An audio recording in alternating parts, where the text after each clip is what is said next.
ہم سب کے لیے ہے وہ کیا ہے؟ 12 لاکھ پاکستانی جب سے یہ حکومت آئی ہے ملک چھوڑ کے چلے گئے. لیکن یہ 12 لاکھ پاکستانی کون سے پاکستانی ہیں؟ یہ وہ پاکستانی ہیں جن کو دنیا تیار ہے اپنے ملکوں میں لینے کے لیے. یورپ، امریکہ، کینیڈا، یہ اس طرح کے ملک یہ تیار ہیں ان کو لینے کے لیے کیونکہ پروفیشنلز ہیں. یہ وہ لوگ ہیں جن کی ڈیمانڈ ہے دنیا سے باہر، یہ کہیں بھی جا سکتے ہیں. اور یہ کیونکہ یہ پروفیشنلز ہیں، ان کی کوئی ڈاکٹرز ہیں، کوئی اب لسٹ ہے پوری، کوئی انجینئرز ہیں. یعنی وہ لوگ جو ایک معاشرے کو آگے بڑھاتے ہیں، جو ایک معاشرے کی ترقی کے اندر پورا حصہ لیتے ہیں، وہ لوگ ہیں جن کو اس ملک کی بہت ضرورت تھی. اب وہ چھوڑ کے چلے گئے. 12 لاکھ لوگوں کا جانا صرف یہی نہیں کہ یہ وہ لوگ ہیں جن کو آرام سے ویزا بھی مل گیا، ان کو آرام سے ان کو نوکریاں بھی باہر مل گئی. یہ وہ لوگ ہیں جو پھر اپنا پیسہ بھی باہر لے کے گئے ہوں گے کیونکہ خالی ہاتھ تو نہیں جانا تھا. تو انہوں نے پھر یہاں سے روپیوں کو ڈالرز میں کنورٹ کیا اور پھر ڈالرز باہر لے کے گئے. تو سوچیں کہ اس کی کتنا نقصان ہوا ہوگا پاکستان کو. اب یہ سوچیں کہ یہ کیوں ہو رہا ہے، کیوں لوگ چھوڑ کے جا رہے ہیں. وہ لوگ پھر سے میں کہتا ہوں کہ جو ایک ملک کی ترقی کی بنیاد رکھتے ہیں وہ جا رہے ہیں. وہ اس لیے جا رہے ہیں کہ ان کی امید ختم ہو گئی ہے ملک سے. یہ امید کیوں ختم ہوئی ہے؟ یہ امید اس لیے ختم ہوئی ہے کہ جو 30 سال سے اس ملک کو تباہی کے اندر جن کا پورا ہاتھ تھا، جو چوری کر کر کے ملک کا پیسہ منی لانڈر کر کے باہر لے کے جا رہے تھے، جن کے اوپر کرپشن کے کیسز کے اوپر کتابیں لکھی ہوئی تھیں، جن کی دنیا کے باہر ان کے اوپر ڈاکیومنٹریز، 2 BBC کی ڈاکیومنٹریز بنی تھی، جن کے اوپر باہر کے اخباروں کے اندر ان کی چوری کا لکھا ہوا تھا. اور کتابیں 3-4 کتابیں ہیں جو لکھی گئیں جس میں کیپٹلزمز ایکلیز ہیل، ایک ریمنڈ بیکر کی کتاب، اس کے اندر لکھا ہوا ہے کہ ان کے جو پہلے دور میں 90 کی دہائی میں انہوں نے کتنا پیسہ چوری کیا تھا اور ملک سے باہر لے کے گئے تھے. تو یہ وہ 2 مافیاز ان کو اوپر آ کے بٹھا دیا. لوگوں نے تھوڑی دیر سوچا کہ چلیں جی ٹھیک ہے الیکشن آئے گا تو ہم ان کو اپنا تب ان کے خلاف کھڑے ہوں گے. پھر جب انہوں نے دیکھا کہ پولیٹیکل انجینئرنگ ہو رہی ہے یہاں اور جو ملک کی اسٹیبلشمنٹ ان کے ساتھ کھڑی ہو گئی ہے، اصل مایوسی تب ہوئی ہے کہ وہ لوگ جو یہ سمجھتے تھے کہ اس ملک کی اسٹیبلشمنٹ چلے جیسی بھی ہے، اس نے غلطیاں کی ہوگی، مارشل لا لگے ہوں گے، لیکن وہ ملک کا سوچتی ہے کیونکہ ان کا جینا مرنا پاکستان میں، ان کے انٹرسٹ پاکستان میں. تو جب وہ ان لوگوں کے ساتھ کھڑی ہو گئی اور پولیٹیکل انجینئرنگ شروع کر دی ان لوگوں کو پھر سے جتانے کی، اور مایوسی تب چھائی، نا امیدی اور مایوسی کب چھائی کہ جب انہوں نے تماشا دیکھا کہ جو ملک کی سب سے بڑی پارٹی ہے، 70% سے زیادہ جس کی ایکسیپٹیبلٹی آج پاکستان میں ہے، ساری سرویز کہہ رہی ہیں کہ یہ پارٹی جیتے گی اور قوم اس کے ساتھ کھڑی ہے. 37 میں سے 30 بائی الیکشن یہ جیت جاتی ہے پارٹی، اس کے باوجود کہ اسٹیبلشمنٹ ان کے ساتھ کھڑی ہوتی ہے. اس کے باوجود عوام بتا دیتی ہے کہ وہ کیا چاہتی ہے. جب وہ دیکھتے ہیں کہ اس پارٹی کو کرش کرنے کی کوشش کی جا رہی ہے، اس کے اوپر ہر حربہ استعمال کیا جا رہا ہے، پورا 9 مئی کا ڈرامہ جو انشاءاللہ مجھے کبھی بھی موقع ملا میں ثابت کروں گا کہ وہ سارا ڈرامہ کیا گیا تھا PTI کو کرش کرنے کا. اس کا کوئی مقصد یہ نہیں تھا کہ انہوں نے کوئی غدار پکڑنے تھے. یعنی یہ خیر اب تو ہمارے پاس ایویڈنس بھی آ گئی ہے، وہ جب موقع ملے تو ہم بتائیں گے کہ کیسے پری پلان کر کے اور پھر ایک ٹریپ کرنے کی کوشش کی گئی ہے پارٹی کو، اور پھر ورکر سارے ہزاروں ورکر اندر ڈال دیے، سینئر لیڈرشپ اندر ڈال دی. پھر وہ جو باہر نکلتا تھا صرف کہ میں جی پارٹی چھوڑ رہا ہوں تو وہ باہر نکل سکتا ہے. اور پھر یہ بتایا گیا کہ یہ فوج کے خلاف ہے، یعنی تحریک انصاف فوج کے خلاف ہے. کون اپنی فوج کے خلاف ہوگا؟ اچھا، اور کون اپنی فوج کے اوپر حملہ کرے گا؟ کوئی جیت سکتا ہے اپنی فوج کے اوپر حملہ کر کے؟ کیا وہ نہتے لوگ اور وہ جو عورتیں ہیں جو ابھی بھی پکڑی ہوئی ہیں عورتیں، کیا ان کے ذریعے ہم نے حملہ کرنا تھا فوج کے اوپر؟ تو یہ پورا ایک پلان، ایک پروپیگنڈا کیمپین میڈیا کے منہ بند کیا گیا، میڈیا کے اندر پوری ایک کیمپین چلائی گئی اور لوگوں کو یہ بتانے کی کوشش کی گئی کہ یہ دیکھیں جی کتنے برے لوگ ہیں، یہ ملک کے غدار ہیں. جس طرح کے لوگوں کو نہیں پتا کہ جو اوپر بٹھائے ہوئے ہیں وہ کون ہیں. یا تو لوگ بھیڑ بکریاں ہیں کہ انہیں پتہ ہی نہیں کہ اوپر کون بیٹھے ہوئے ہیں. کیا ان کا ہم لوگوں کو 30 سال سے نہیں دیکھ رہے؟ کیا وہ لوگ جو ملک کا پیسہ چوری کر کے باہر لے کے جاتے ہیں اور جن کے بڑے بڑے محلات ہیں، جن کا بڑا اچھا رہن سہن ہے، جن کی بزنسز ہیں، جو بچے باہر ہیں، علاج باہر ہیں، چھٹیاں باہر ہیں، کیا وہ ملک سے زیادہ پیار کرتے ہیں؟ لیکن وہ لوگ جن کا جینا بھر رہا پاکستان میں وہ غدار ہے. تو کیا یہ قوم مان لے گی؟ اور مایوسی اس لیے کہ پولیٹیکل انجینئرنگ کی جا رہی ہے پی ٹی آئی کو کرش کر کے کہ یہ لوگوں کو پھر سے لے کے آئیں. اور پھر یہ جو نئے کوششیں ہو رہی ہیں کہ جی نئی پارٹیز بنائی جا رہی ہیں اور پی ٹی آئی کے لوگوں کو ادھر دھکیلا جا رہا ہے، کیونکہ انہیں یہ پتا ہے کہ پی ٹی آئی کے لوگوں نے ان دونوں پارٹیز کو تو پاس جانا نہیں، کیونکہ سب کو پتا ہے ان کا ووٹ بینک ہی نہیں ہے. تو پھر پی ٹی آئی کا کوئی جی یہ جو آج نئی بھی پارٹی بنی ہے اور پھر اس سے پہلے بھی کہ پی ٹی آئی لوگوں کو وہاں دھکیلا جائے.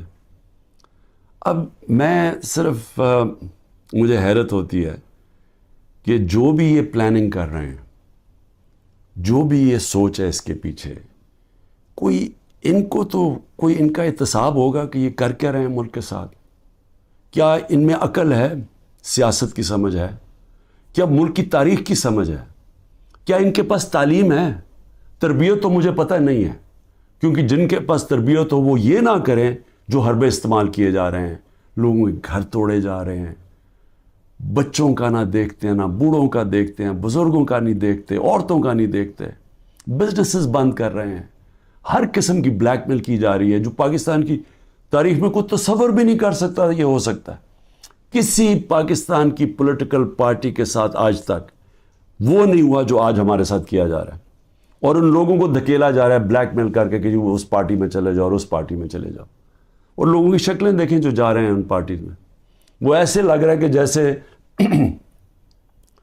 لوگوں کو دھکیل رہے ہیں پھانسی دینے کے لیے، یعنی وہ اپنی خودکشی کرنے جا رہے ہیں. یہ ایسے لگ رہا ہے، وہ خوشی سے نہیں جا رہے. جب لوگوں کو لے کے اس طرح لے کے جا رہے ہیں بلیک میل کر کے، زیادہ تر بلیک میل کر رہے ہیں، اور انسانوں کو کئی تو میں دیکھ رہا تھا جیل سے سیدھا وہاں لے گئے ہیں.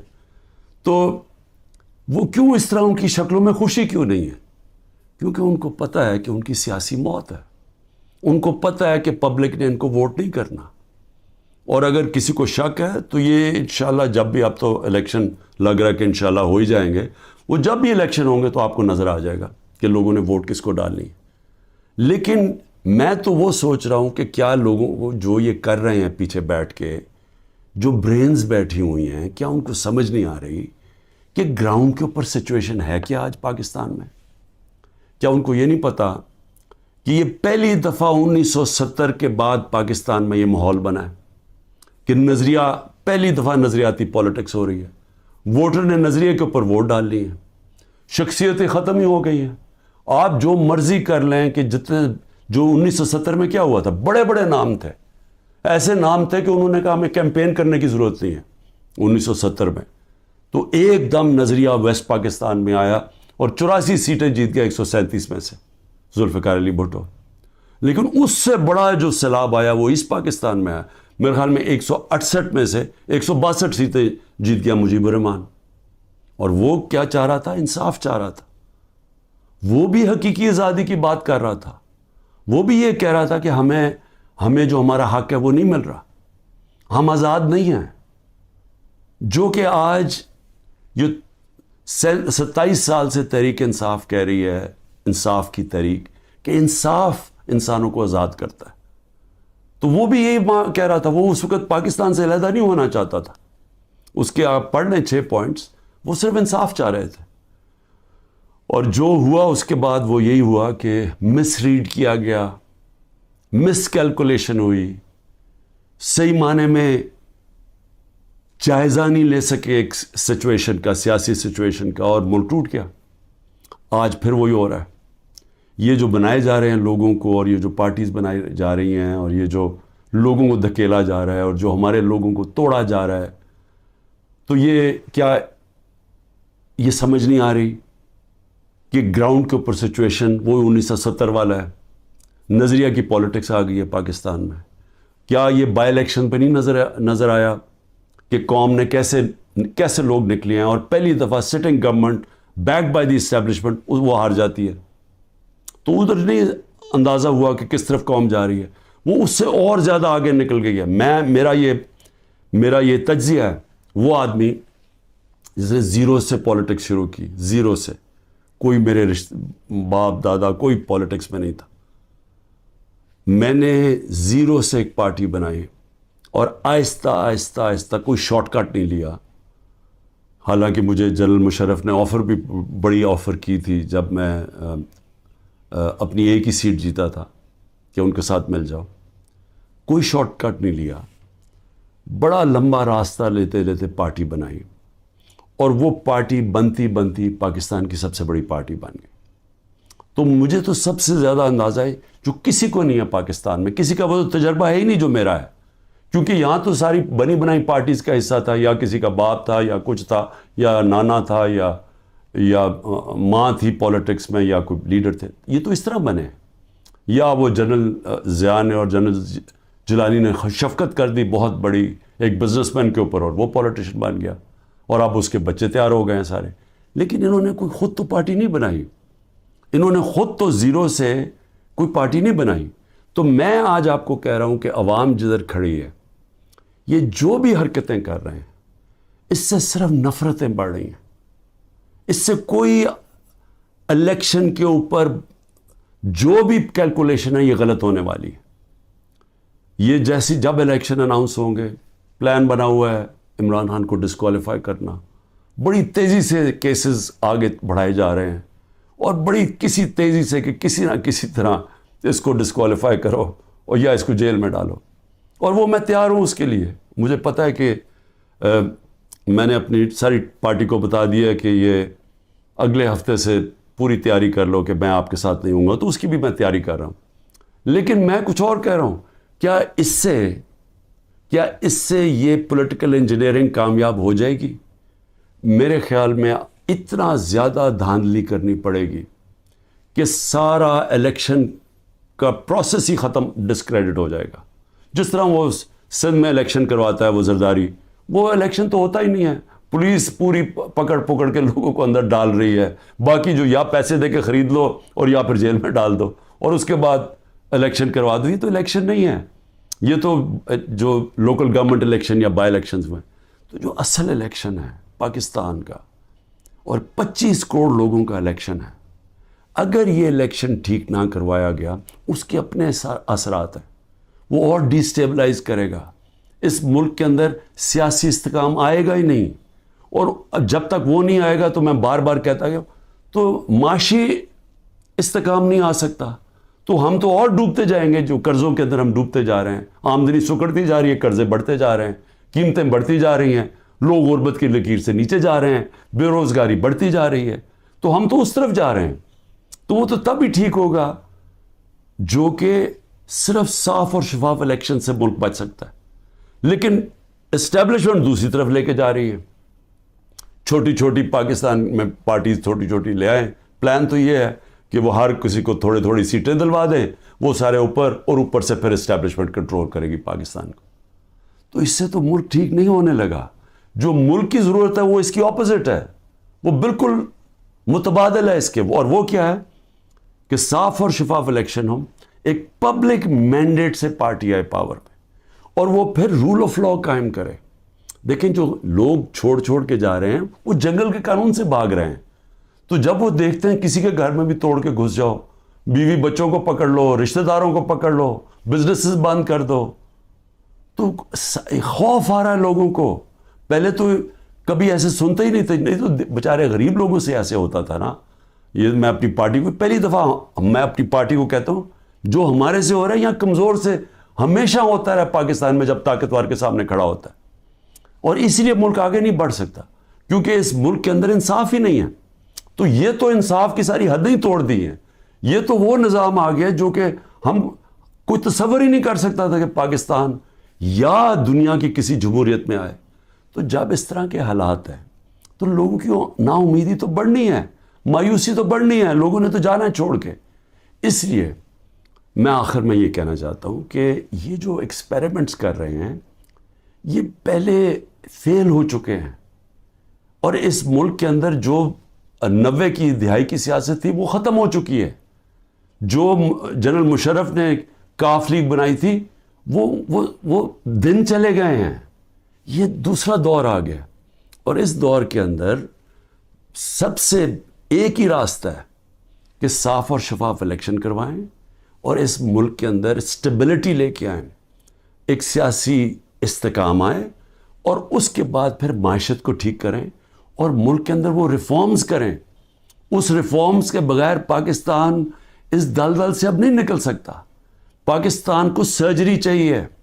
اس ملک کو اب ہم وہاں پہنچ گئے ہیں کہ اگر ہم نے اپنے سارا گورننس سسٹم نہ چینج کیا, ہم نے سارا انصاف کا نظام نہ ٹھیک کیا, ہم نے جو ہمارے گورنمنٹ کارپوریشنز ہیں جو جس طرح وہ اس وقت بوجھ بنے ہوئے ہیں, ہم نے جب تک نچلی سطح کے لوگوں کے اوپر اب ان کی مدد کرنے کے لیے پروگرامز نہ بنائے تاکہ ان کو ہم سہارا دیں, کیونکہ اب جو مہنگائی آ گئی ہے لوگ کیسے گزارا کر سکتے ہیں.